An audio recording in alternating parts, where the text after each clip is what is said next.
You're listening to The Art of Imperfect Adulting. I'm your host, Amy Stone. Here, I share stories from real people navigating the adventure that I call adulting. Are you ready? Me too. Let's do this. Hello, friends. In this episode, I'm going to introduce you to Emry Kettle. And what we talk about is beliefs. Specifically, Emry shares with us a time in her life when she came face to face with a situation that gave her the opportunity to question some very foundational things in her life. So, this is a wonderful conversation. I think you're going to love it. For fun, before we jump in, you could, if you wanted to, take a second and think a little bit about some of the things that you believe. And if you've ever had a chance where you could or would or wanted to ask yourself, hey, why do I believe this? All right, it's time, you guys. Let's do this. Emry Kettle, welcome to the Art of Imperfect Adulting. I'm so happy you're here. Are you ready for a fun chat today? Hell yeah. Emry's excited. I start all of my conversations by asking you, what part of the world are you in? I am in Vienna, Austria, but as you can hear, I am originally from the United States. All right. I love that. I love that. All right. So I love it too. I've never been to Vienna. And It's so gorgeous. it's on my list of places that I would like to do. And so I am jealous. All right. Next warm up question. What is your favorite way, or a good way, or a constant way, or just a way that you transition from busy time to downtime? It's it's not going to be an exciting answer. I just kind of do a flop. I just Okay. kind of go I just go to my couch and I just like flop and I get into my little like nook in there and I do the horrible thing that you're not supposed to do, but it feels so gosh darn good. And I play a game on my phone while I'm watching TV. I'm not sure that the people who tell us that this is not the thing to do are the people that we need to be listening to. I just really, really am undecided on this. Like, as the one that I do in the morning, I'm a super early riser and I'm always guilty of turning my phone on right away while I like drink my coffee and get ready. And all of the advice is like, don't do it. And I used to feel terrible about it. Now I'm just like, you know what? It's a little bit of doom scrolling, before the start of the day, some cat videos, some international properties I'm not going to ever buy. It's a good, it's fine. It's But fine. also, like, I don't know, man. We don't have enough evidence that says that for all brains, it's the wrong thing. And I just think that Exactly. people get to decide, even if it is something destructive and you know it's destructive for you as an individual, if you want to choose that thing, choose that thing. No, and the people who are sometimes there's a generation or multiple generations between the people who are writing the instructions and the people who are doing the thing. And that's where I'm Uh-huh.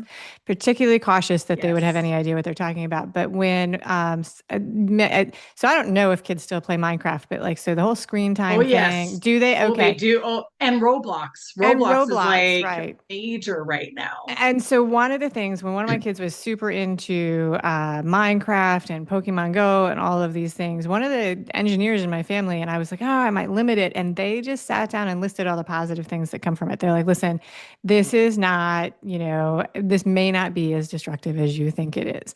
And then Yes. the fast forward, the other version of that that is even more modern is for decades we had a rule against a particular video game in my house, and I lost this. I knew they were playing it at other people's houses, but I was like, oh, not here. And then we changed the way we pay for and buy video games. And I walked into the kids' room and the older kid was like, hey, how come they get this? And I was like, because I've lost control. They just buy it and it downloads, and I no longer have any way to stop this. And I've completely, there's no, good for them, like it's like, and so when I hear people like, well, I don't allow it, and I'm like, you are clearly a more organized, better person than I am because I don't know how to stop it anymore. That's hilarious. So just honest, trials from parenting. That's not the topic of the day, Emery. We're off track. Okay, topic of the day. maybe my favorite intro to a discussion topic ever. We're going to talk about a time when you learned that dinosaurs were real. As an adult, I'm so excited for this conversation. All right. We're not just really talking about dinosaurs, but I am curious to learn what you had been told about dinosaurs before, and then we'll get to why and how that happened. Amy, if I listeners, could you please just like take a quick selfie and send it in to Amy? Because I want to see your faces right now when you're like, wait, what? I always get such good reactions when I share this story. People are always so surprised, especially over here in Europe, because they are so disconnected from some of the cultural norms in America. Whereas in America, I can just say that and they'll be like, oh, because of XYZ reason, huh? And Okay. I'll say, yep, because of that. But over here, they're like, wait, how how does that, like, you're an informed, intelligent person. How did this happen? So yeah, so okay, so to answer your question directly, what was I told about dinosaurs pre-discovering the full realness of the dinosaurs? I was taught that the average size of a dinosaur was the size of a sheep, and that they were, in fact, biblically accurate because there are some passages in the Bible that talk about certain beasts, Okay. and just that science doesn't have all the answers. Okay. All right. So, I mean, really, if you did not have any background on anything that was real or not, it is wild if you're walking around in 2025 and Well, somebody yeah, was like, there used to be a 200-foot, lizard that may have had feathers. Like I don't know if I would believe it either. But I also would say this, if I had never seen a giraffe and I saw a giraffe for the first time, I'd be like, yes. excuse me, what happened here? It's no more or less wild than, yes, Yeah. a hippopotamus. A hippopotamus. I'm currently obsessed with a hippopotamus, a baby hippopotamus named Mars, who is flooding my social media. It's very, very cute, very small, only like 10 or 11 pounds at the moment, and just like Oh, looks like you baby. could. I know. You bring him home, keep him in the bathtub, dress him up in little clothes. He's not going to be so charming a couple 100 pounds more, but If not friend, why friend shaped? exactly, precisely, Yes. precisely. Okay, so one of the things that I think is super interesting about in the story is that this story starts when you're 29 years old. Like, so you're an adult when you go Oh, through yeah. this awareness. Where were you living when you were 29? Were you already in Austria? I had just gotten to Austria. I moved here in 2014 when I was still 28. And this would have been around late spring, early summer of 2015. Okay, 2015. All right, very, very cool. Okay, so some people are probably wondering what exactly is going on. Other people will have guessed some of the backstory of what happened. Do you want to share with us what is the like general denomination classification fellowship of the organization that you were raised in? So I, as it is in America, there's so many churches, and some are non-denominational, some are Baptist, some are Assemblies of God, some are this, some are that, and they all have infighting. And so I was raised going to many different types of churches. Oh, okay. Yeah, so it's not like I went to one church my entire life. Like the church that I went to when I was very little split apart very dramatically, and like half the church followed one pastor and half followed the other pastor, and we followed the one pastor, and he started his new church, and then we were there for many years. And then tumultuous life events, find another church, more tumultuous life events, find another church, rinse, repeat. Okay. All right. So that's really interesting. And so let's talk about like this sounds to me, and correct me if I'm wrong, that this is something that was part of your family life and your growing up scenario that was doing that. And so as we talk about this, I just want to clarify, like when I ask about these things, there's never any judgment or evaluation or value grading in my questions. But I am just super curious, right? Because Yeah. families come in all kinds of assortments and flavors and all of these things. And I am not the person who is in charge of saying good, bad, or anyway. So, but let's start with this. Did you grow up in a big city or a small town? Medium, and both. So did you move around some? We moved around quite a bit. I do want to go back though and actually clarify that my family was not as religious as I became. Oh, They opened the interesting. Yeah, so really it was actually more about the perfect storm of me being in a home that was medium religious, let's say, and then me not having the kind of parent slash adult attention that I really needed to be thriving or even surviving in the household that I was in. Okay. But where I got that was at church. Well, that jibes with some of the things that come out in research. Like not for like, it's Absolutely. like if you're missing something and you don't have it, you will look for it in an outside Yes. organization, whether that's 100%. a sports team or a faith-based organization or Yep. a legging selling multi-level sales company. Yes. Spot on. And so that's some of the, I mean, and I'm not the expert on it, but that's the way I sort of understand. All right, so you describe your family growing up as a medium religion family. Let's talk about Yeah. a little bit about what that means. So you were affiliated as a family, you were attending We church, went to worship service. church. Yeah. So I'm the youngest of all the kids, and I'm the only product of my parents' marriage. So both of Okay. my parents were married previously, had children in their previous marriages, then they got married and had me. So I was the youngest by 8 years. Okay. So by the time that I was, walking and talking and doing cool stuff, my older siblings were having a completely different life. Yeah, college Um, and you know, preschool all at the same time. Exactly. That's exactly what was happening. So I did not grow up with the same parents that my siblings knew. I got completely different versions of those parents. So there was parallel things happening, but they really didn't often intersect. Yep. Um, so while my older sister and brother who we all lived in the same home for several years, they sometimes, well, my brother never went to church. My sister did sometimes go, but it was more like, okay, fine, I'll do this thing because my family wants me to do this thing. And, whereas I was going to Sunday school and was told, and I remember the day that I asked Jesus to come live in my heart. I was 4 years old and terrified of going to hell. And I loved this idea of this guy who loved me so much that he was never, ever, ever going to leave me. And he thought I was just like the bee's knees. I was like, yeah, one of those, please. Yep. Because I'm not getting that anywhere else. I would love to have this little happy dude in my heart loving me all the time. That sounds great. It is a fantastic concept, an It, omniscient yep, being that loves you unforgivingly, unflinchingly. Having grown up in a religion that absolutely sells the idea of purgatory and hell, yep. it did not sound like fun to me either as a child. Gotta say, I was like, let's avoid that. Yeah, yeah.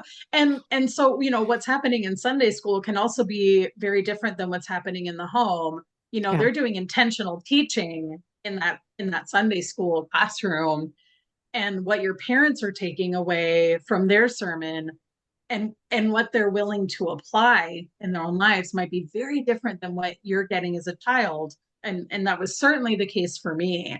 So my parents were religious. They grew up with their own religions. My dad grew up very Catholic. And then that was, I don't know if this is true, but in my eyes, that was kind of his rebellion was walking away from Catholicism and going to Christianity, where the emphasis was on having a relationship with God rather than having a transaction with God. It is. So I was raised in the Catholic Church, and the first time, so like it's like there's comedians who make this point so much better than me, and they do it's such a good job. But it's like it is such a bizarre thing the first time as a Catholic that you like run into a Christian. And you're like, what do you mean you talk to God? I'm not Yeah, allowed. There's all these people in between. I have to like make an appointment with the. the guardian angel who will maybe bump it up, you know? You just like go over your boss's head. Right. I'm like, no one told me this was an option. Yeah, So it's yeah, it's radical. It's like truly radical. So when you're in it, you're like, wow, I'm doing this radical thing. yeah, And I'm just gonna let my little light shine. yeah, So I was doing all of these things that was um my teachers liked me. I was a good little Christian. I was following the rules. I was fitting perfectly into my little box. yeah. So good job, little Emry. No, that's so you're how old are you when you're describing this? Like, so so there's an age gap of 8. How many older siblings do you have? In total, I have three. Okay, so 3 half siblings that are older. Yes. And Yes. in your house, I'm sure they're just siblings, but like to the genealogy, like you share one parent. Oh, And yeah, yeah. exactly. And so, and then one, you're the only, Yep. so one baby. All right. So were your, so your, that happens in every family, even if you have all the same parents, like the oldest kids and the youngest kids have different experiences. It's a Yes, constant thing totally. in this. But all right. So your parents are affiliated with church. They're going to school, they're going to church, but you're not all having the same experience is what's happening. No, Is what's happening. no, Yeah. no. And then there's no conversation, I'm guessing, when you get home, there's no like review and conversation about, this is our family view of what happened today in chapel. Correct.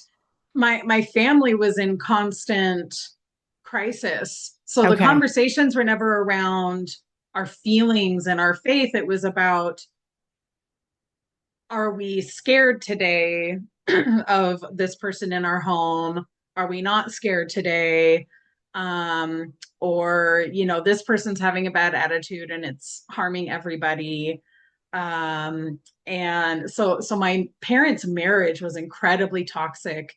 And, if you ask either one of them, they'll say it was about the other person. But as the person who watched them and a person who is mental health specialized now, I can look at each of them and know their backgrounds and go, well, but babes, it was just that the two of you were really toxic together. Like, you had no business being married to each other. That was a terrible decision. So, but you at the time, okay, so this is really interesting. So we're going to lump your childhood into the category of unstable, unstable. Very, And so you did, very. instead of having a safe space, secure, and, those things, you had Yep. uncertainty and volatility and whatever else Yes. was going on. But And church yeah, every Sunday without fail, with the people who were there, who were really concerned about that relationship with God. So yes. if my relationship with God was good, my relationship to those people was great. They Okay. wanted to hear all about that. And did you go to school? Did you go to outside school? Like was it I went affiliated to with the public church? Public Nope, I school. went to public school. I begged my mom to let me go to Christian school. They Because did I not didn't cover dinosaurs in the science lab in your elementary school, apparently. Or did you know. discount it? I don't remember ever learning about dinosaurs when I was little. Okay. And I don't remember it ever being covered in high school either, because I remember specifically It my may not. Yeah. biology teacher, like my science teacher, who was supposed to cover evolution, did so in less than one class. Like, he literally was like, so this is one theory. And I knew he was a Christian because he was like the Bible club advisor. Okay. And I went and I talked to him afterwards. The boldness of a 16-year-old. And I was like, how can you stand up there and talk about evolution when you're a Christian? And he was like, well, this is how I reconcile that. And he walked me through how he does it. And I was like, I can't believe you. I can't believe you would do that. All right. So did you attend when you were living and you were going to school? Was it in the part of the United States that I would sort of lump in as like the Bible Belt? No, not Okay. even close. I'm from Washington State. Oh, interesting. Okay. All right. I Unexpected. know, right? Unexpected. But Totally unexpected. And Western Washington on top. which is the not the part where we That's okay, the blue part. yes, no, exactly. And the other side that okay, so I love this. All right, so here's so all right, so you have this really safe space that's presented to you in the church. It's not uncommon for kids who grow up in instability. It's one of the things that Yep. we see that they will find a safe space. Maybe it's the neighbor's house, it's a friend group. It's one of the Right. things that draws is thought to draw people into even things as destructive as gangs, right? Like people are Yes. gonna seek this out. You're finding the stability in church, which is for all the people listening, that is a coping mechanism that was working for you. It's actually a very Yes. good thing that you were doing. Like you get a gold star for finding a safe spot. Thank So, you. Little Emry um, does get that. yeah, no, because we Absolutely. see these things as being, oh, why did I do this? Sometimes it's like, no, no, I think you say, yes, good job I was for, looking out for myself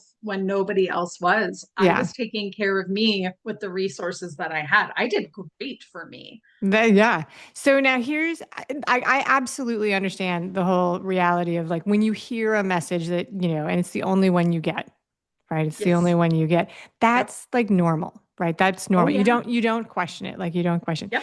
So then the next question is though, what happens, which causes you to begin to question these things that you have held true for yourself, like, and in your life? Do you meet a I dinosaur in your adventures? No, because there are none. I moved across the earth to Austria. I got Okay. out of America and it blew my freaking mind. It absolutely blew my mind. And the veil just like slowly lifted until suddenly it was gone. Okay. And I I couldn't believe I Well, let's back up a America's second. Let's back up a second. What yeah. took you? How did you go from Washington to Vienna? So a friend of mine who I went to high school with, her family's German, moved to Seattle for her father's job. We went to high school together. They all moved back to Europe, landed in Vienna, and she had had a baby. She had her first child, who I talk about all the time on my podcast as well. So any listeners from my side listening to this, I'm talking about Leopold. And um, so when Leopold was a baby, my friend wrote me and was like, "You should come be our nanny." Ha ha ha. And I was like, "Oh wow, what a dream." Ha ha ha. Like as if. And then 2 years go by and she writes me and she's like, "Okay, but actually he's having Please all kinds come. of yeah, he's having all these problems. I don't know what's going on. I'm losing my mind. I can't get support for my child. He's like not eating. He's, Oh, having these meltdowns and spoiler, he's autistic." and okay. and by then I had gotten my degree and had a few years experience under my belt. My degree is in early childhood development. So this was something that I knew a fair bit about by now. And so it's like, yeah, let me come out there for the summer and see if I can help. So I came out for the summer and I was like, oh man, I gotta be with this little dude. I gotta be here. So I did. I packed up my stuff and I came out here when Leopold was almost 3 and the little one was just born 2 days old. And I moved in with this family and I supported them full time. And we did what we needed to do for Leopold. All right. So at this point, you've gone to school, you've got a degree in early childhood education, Development. development. And Yep. so you're like an adult. Are you still going to church every Sunday at that point? No, I stopped going to church regularly just shy of moving away. Okay. I had I I knew I felt that I wanted to leave the church that I was in. There was something about it that felt almost like it was holding me back, but I couldn't quite put my finger on it. And so I just stopped going and I was like, no, I feel good about not going anymore. I would like to find somewhere else to go, but I don't know what that looks like. So I tried a couple places, but just nothing really landed with me. I wasn't finding what I wanted to find. Um, but I went to a few places and met some neat people. And that was right about when me and my friends started talking about me moving. And so then I was like, well, I don't want to go get stuck in some place when I'm going to go move. I'll go find something over there. Yeah, and it probably created a little bit of space, like it wasn't holding you where you were. So Exactly. it's probably one of the things that allowed you to take. It's like, oh, well, I don't, I'm not tied to this right now, so I Yep. can go do that, and that made the space. Exactly.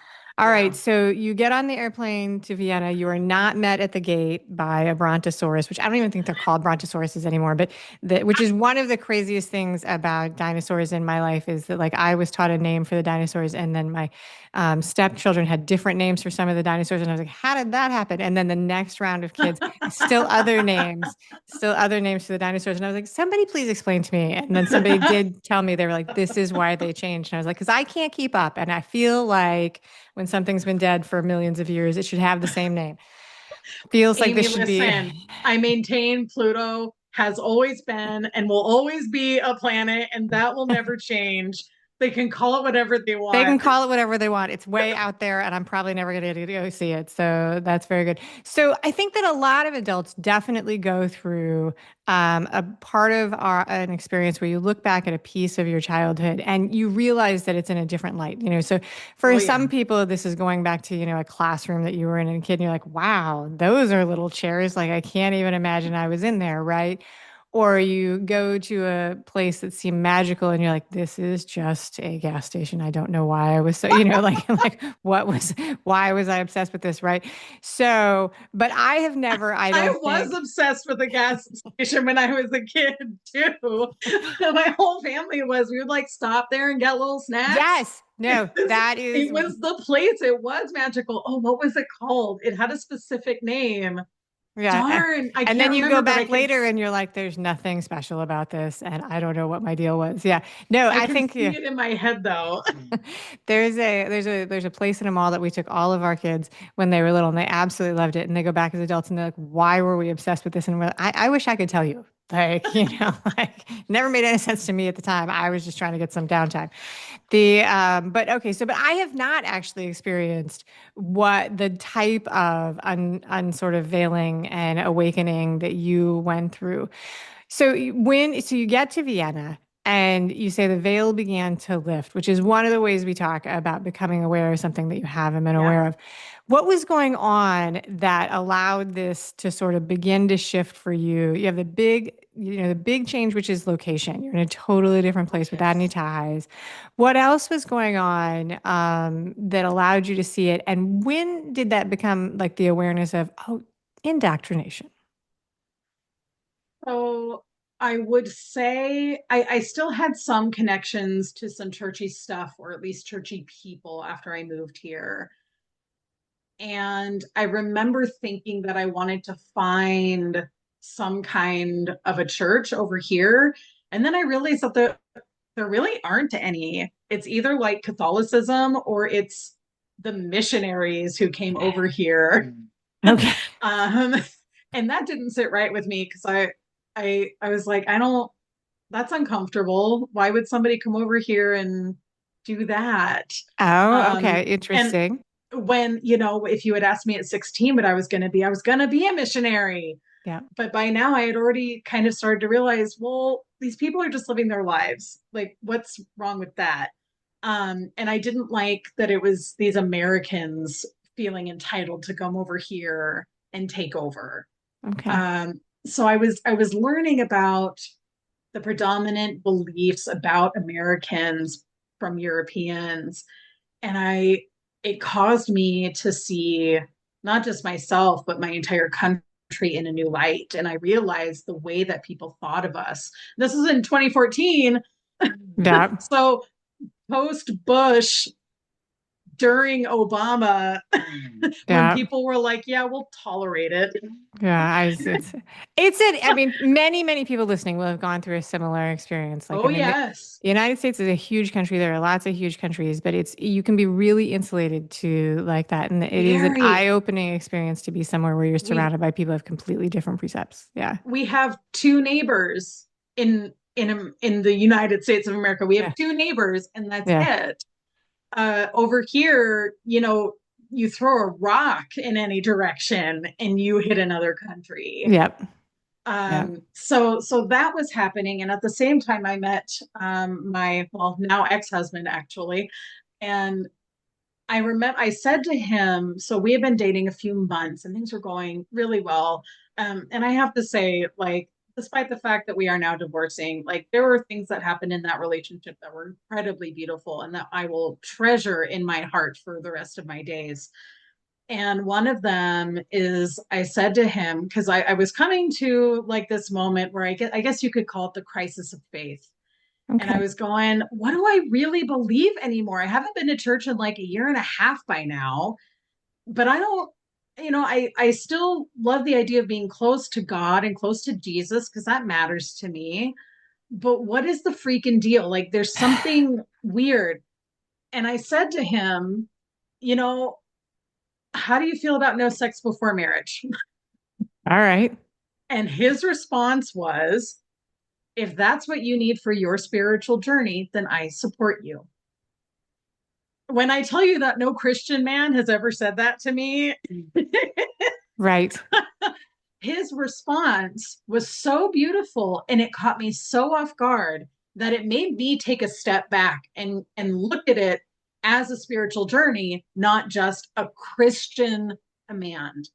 Right, So, because he was phrasing it as a choice. He was saying, yes, I will make this choice with you, but it is a choice as opposed to doctrine or yes, dogma. yes, exactly.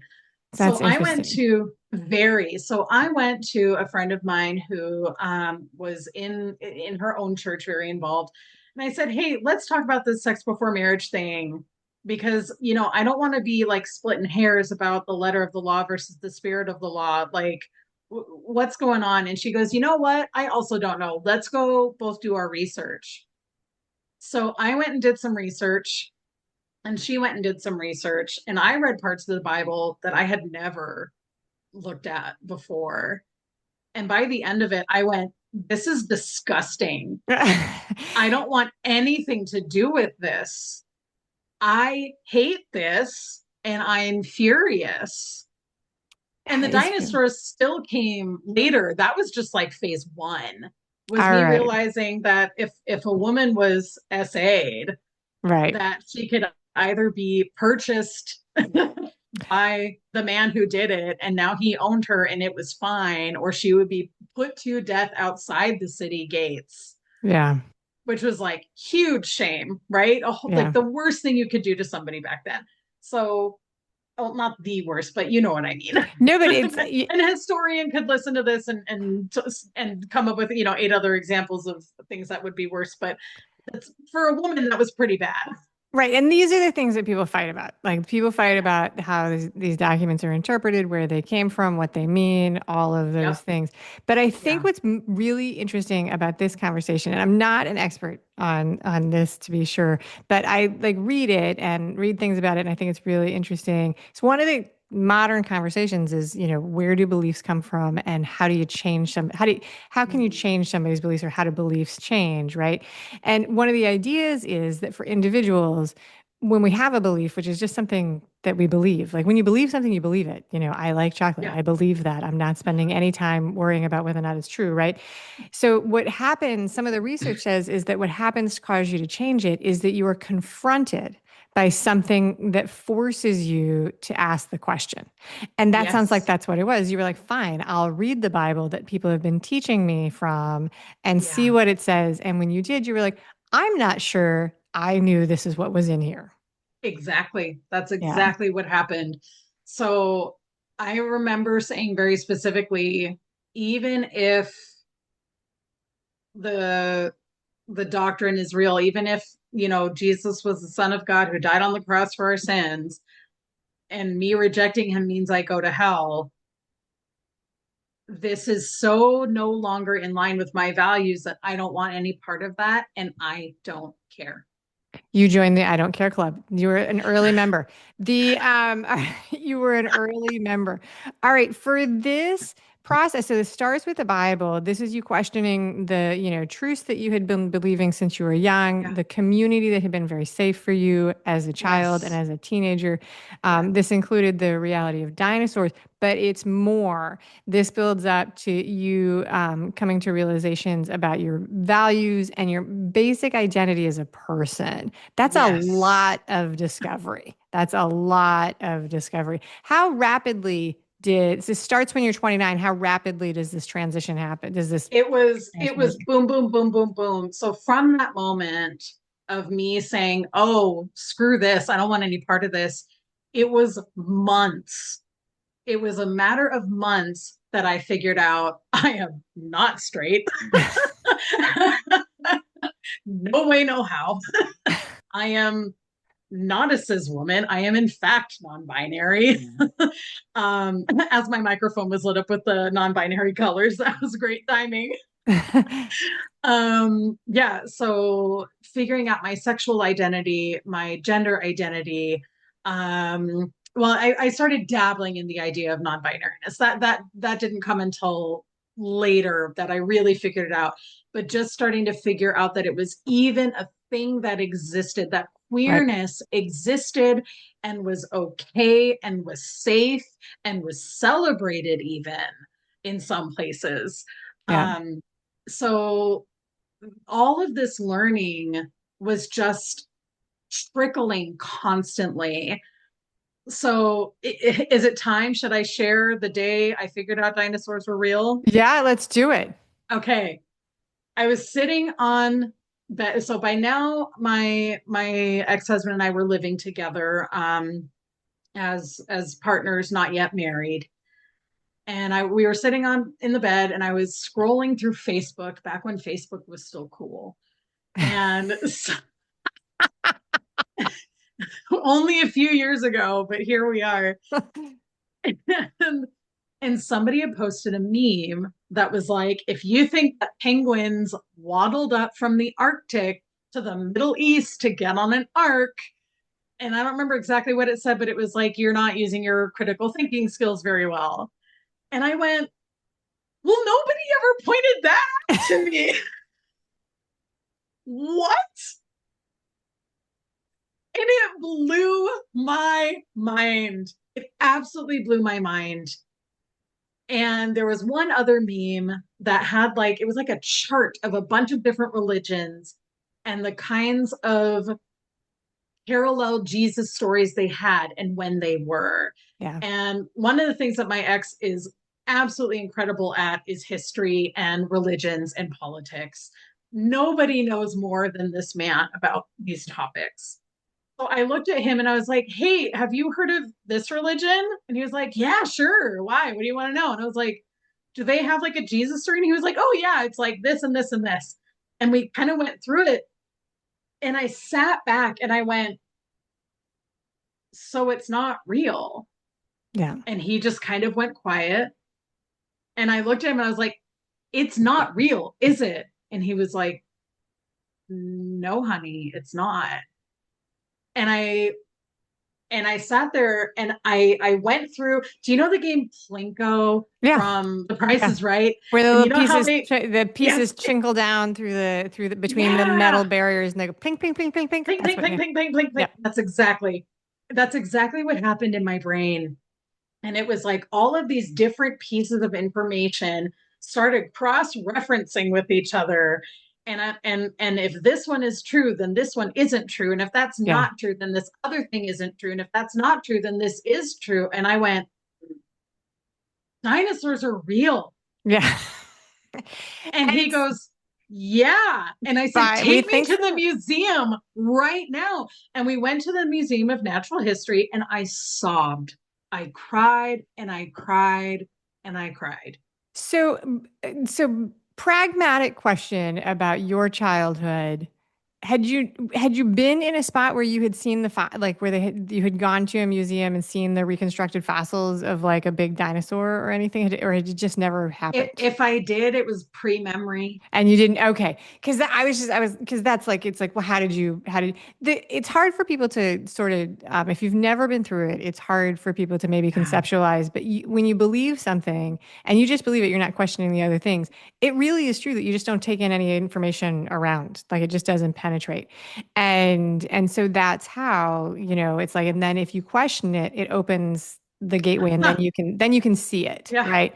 Yeah. And in the coaching space, they call those limiting beliefs. As long as you hold that belief, it's a limit for what else comes through, right? But there's probably Yes, other more exactly. academic things. It's one of the things that can keep people in situations. If I believe this is my only option, Yep. then I will not allow myself to hear anything that contradicts that, Exactly. right? It doesn't mean that Well, other stuff isn't there. and that's So, why brainwashing is so effective. yeah.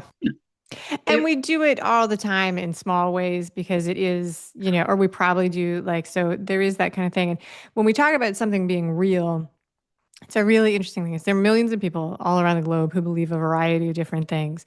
And when people believe things, it is real to them. And that's why the yes. fights get so serious, right? So it's like one, Yes. and I think that your soon to be ex, your soon to be husband, um, uh, he sounds like he was pretty good at holding space for this Yes. because it's a hard thing to do for a lot of people to acknowledge, like, all right, I'm going to use a totally out of context thing that's not religion to sort of try and de-hot button. It's like, all right, I understand that you feel like, only eating raw food is the very, very best thing, and I'm going to allow that, but I'm going to actually steam my peas because I think they're disgusting raw. Like those two things can exist in the same space, but it's hard Yeah. sometimes. It's hard, Yes. especially in situations where they can be combative.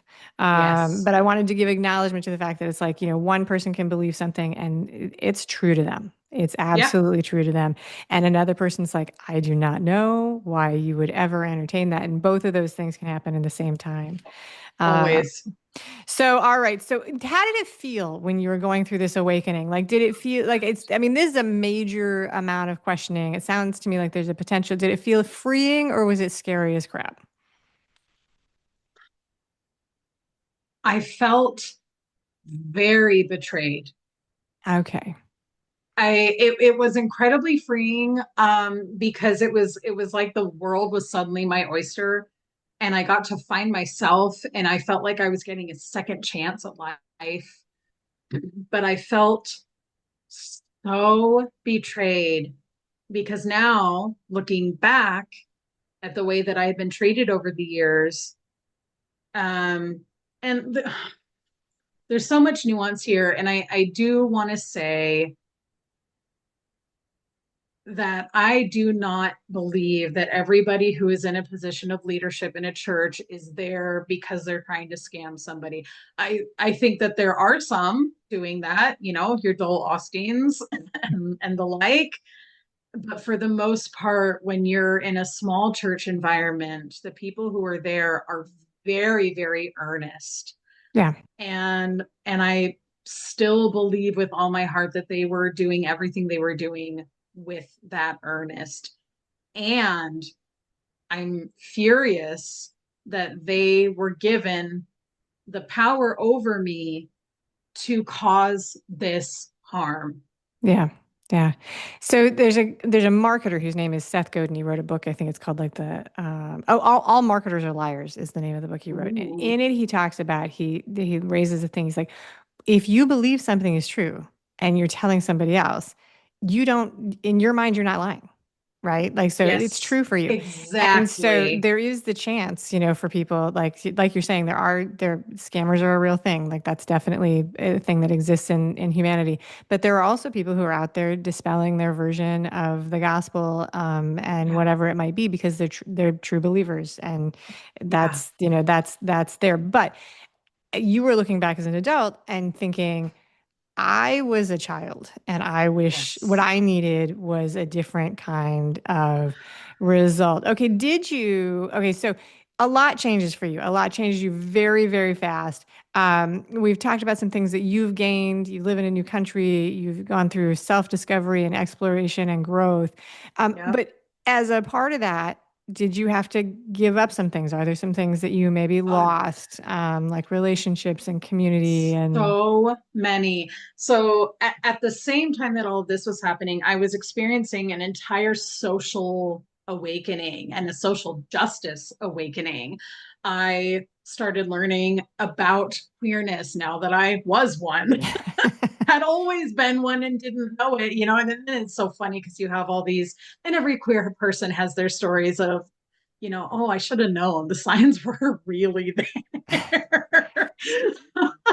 you can't know what you don't know until you know it. Like that's it. Exactly, Yeah. exactly. So I'm reliving all of that. I'm learning about systemic racism for the first time. I'm learning about homophobia and sexism and misogyny.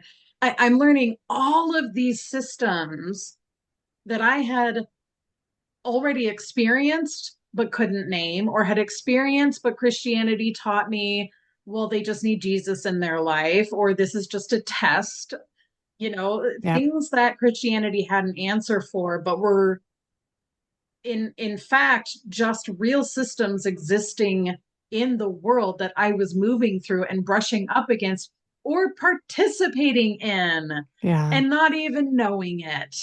Yeah. So as I'm figuring this out, obviously that pendulum is swinging real hard.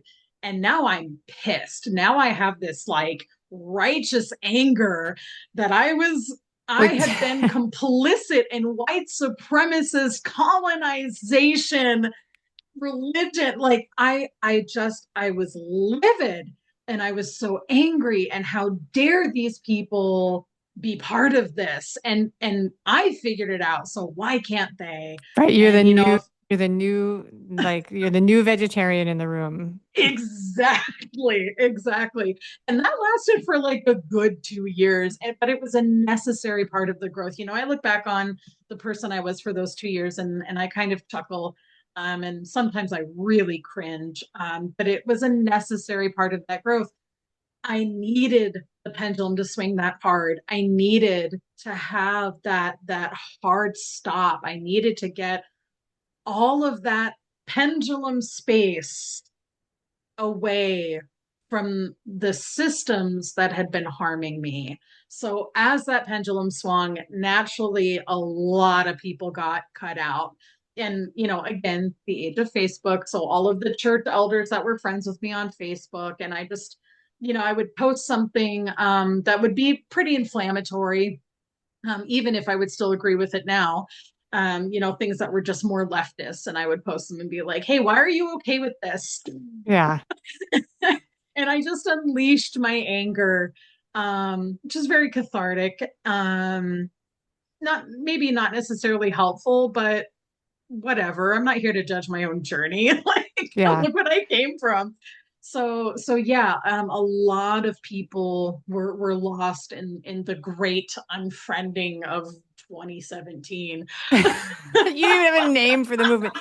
One of the early interviews I did on this show was with a person whose name I'm spacing. I have to go back in, but she like the change that she went through. She actually talked about it. She's like, "This is when I decided not to be the angry vegan," Yeah, and and she was still equally as passionate about it. But it was like she was talking. It was like she was like, "I don't have to be this angry about it," but which is a transition. Like she was like, "How could anybody do yeah. this?" And it's my place. And then It she shifted takes from that. it takes time. I mean, the cognitive dissonance that I had been living in before figuring all of this out, and then that betrayal of like, you guys were, it was like the Truman Show. Like, you guys were all freaking lying to me this entire time. Are you kidding me? And now Yeah. I have to figure it out in my 30s. How dare you? How No, dare you that's take that away from me?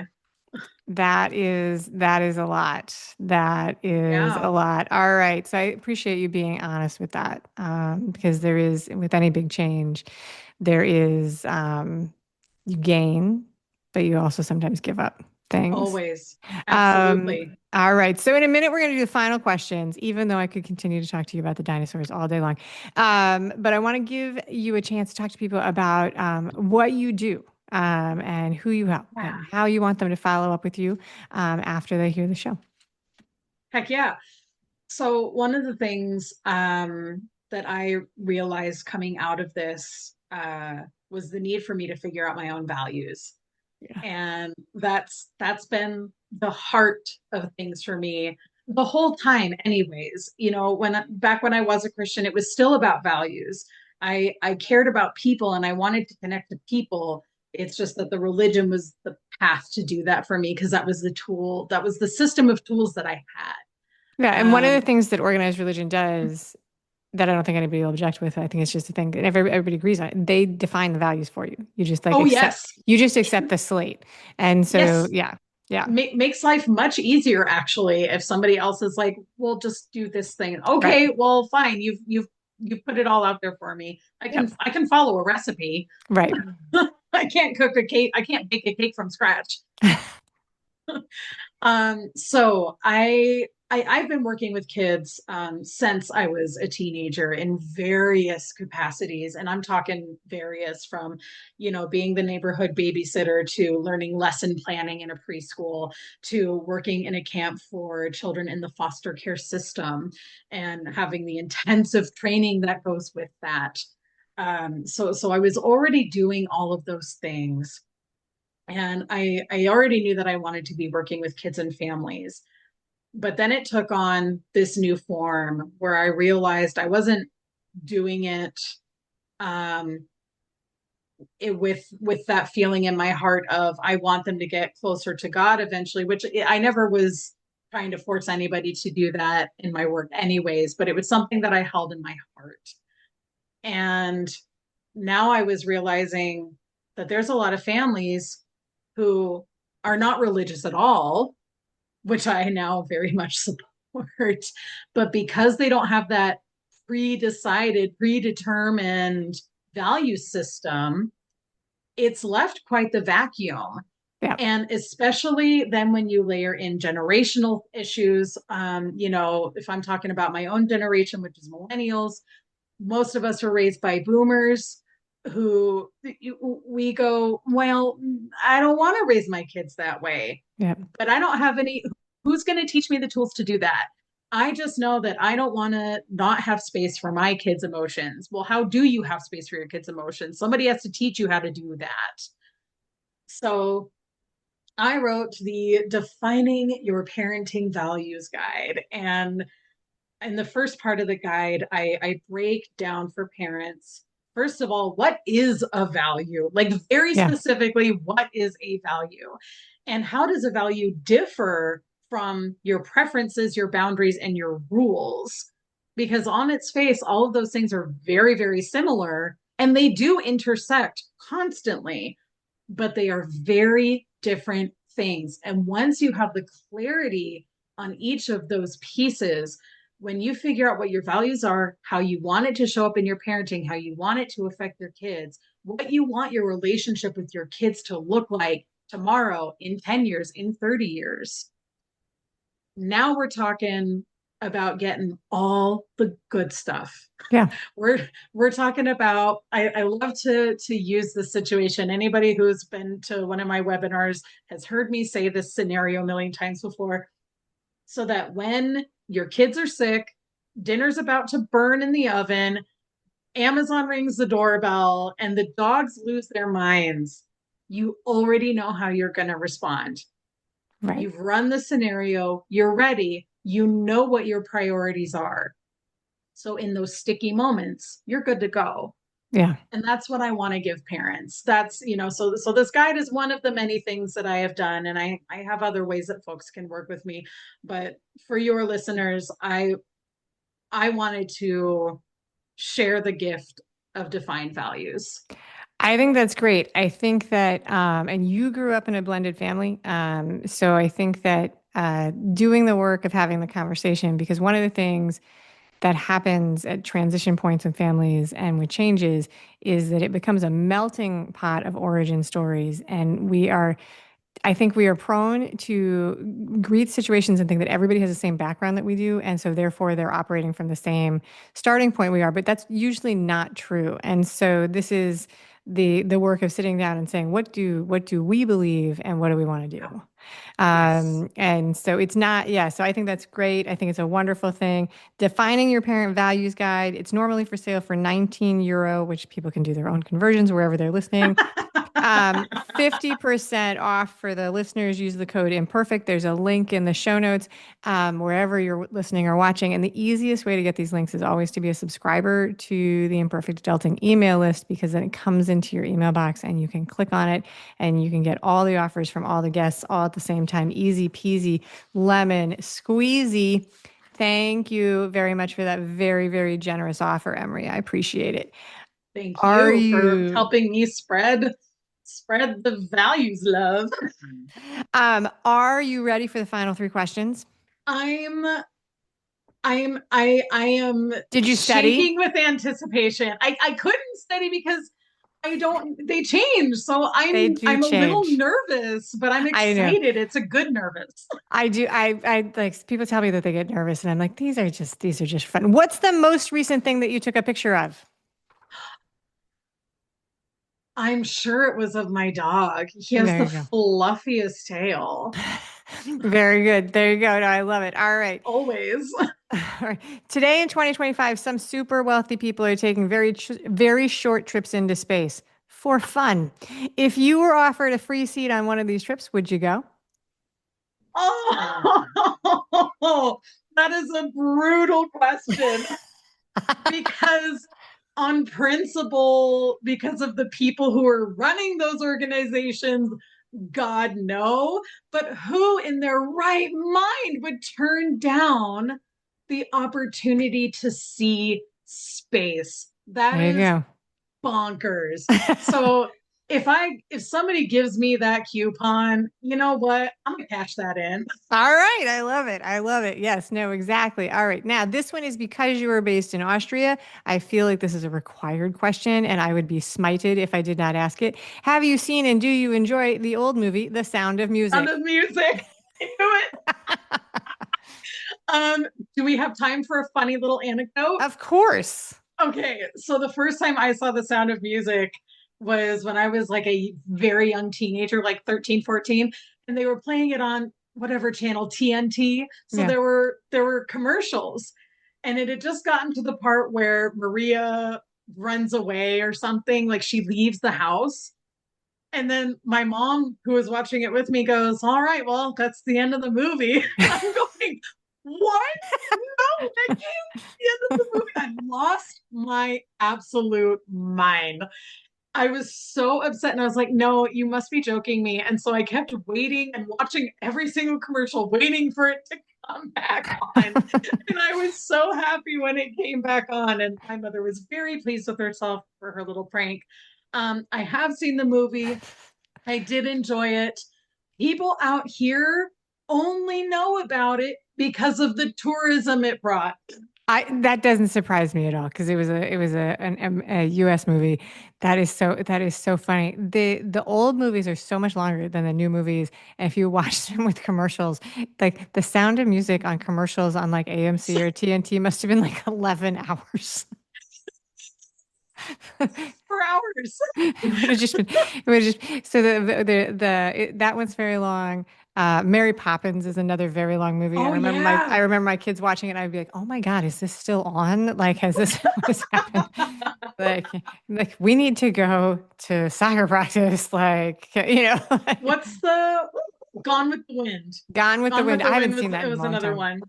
I haven't seen that in a long time, but yes, so that is very, very cool. I was the other backup for that question is I could have asked you about the Ricola like guys, The but what? the cough lozenge people who Oh, are the up there, Ricola. Oh, like yes, yodeling in the yodeling in Alps. the Alps, yeah, Yeah, yeah. Okay. I would say my hot take on that is that's more like Swiss than Swiss, yeah. Austrian, That's why but I didn't. like somebody could definitely tell me I'm wrong. But that's definitely giving much more like Bavarian vibes. More, oh, Absolutely, but like even Bavarian isn't Swiss, but whatever, you get it. yeah. So absolutely. That's it, Emry Kettle. Thank you so much for being a wonderful guest today on the show. Amy, thank you. This was a delight. I can't wait to share this link out to everybody. Thank you for listening today. I hope that you enjoy the show. And before I go, I want to encourage you to become a bigger part of the conversation. Obviously, subscribe wherever you're listening to the show. Listen to more episodes. That'd be great. Again, please write a review and tell your friends about the show. That truly is a great help for getting the show in front of new people. Okay, but more fun for you yourself, head over to imperfectadulting.com and join the email community. You'll get some free stuff right away, and that way you'll begin to get the emails about the podcast. This includes the links for the special offers from the guests, and it's the only way to get that. Also, if you aren't in the mood to listen, I actually include an article directly in those emails. Whee! Now, if you love this and you crave more time with me, Amy, as a coach, a mentor, or just adultier adult, numero uno, check out The Village. If you have a story you want to share with the listeners, I'd love to hear from you. I have an open application. Just let me know you want it. And that's a wrap for today. Until next time, remember, the journey is the destination. Ralph Waldo Emerson said that, not me. Well, until just now, I did just say it. But what I want you to hear today is that if your adulting journey isn't going the way you expected, that may not mean that you're lost. It may just mean that you're on your way. This is Amy Stone, signing off.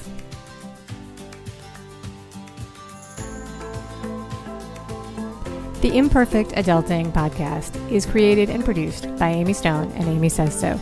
Anything expressed on this show is offered as entertainment, and the views of the guests may not always represent the ideas and viewpoints of the host. That's me. Amy does not intend or hold herself out to provide professional advice or recommendations of any kind. In the end, you and you alone need to make those kinds of decisions based on your personal and individual situation, needs, circumstances, and comfort level.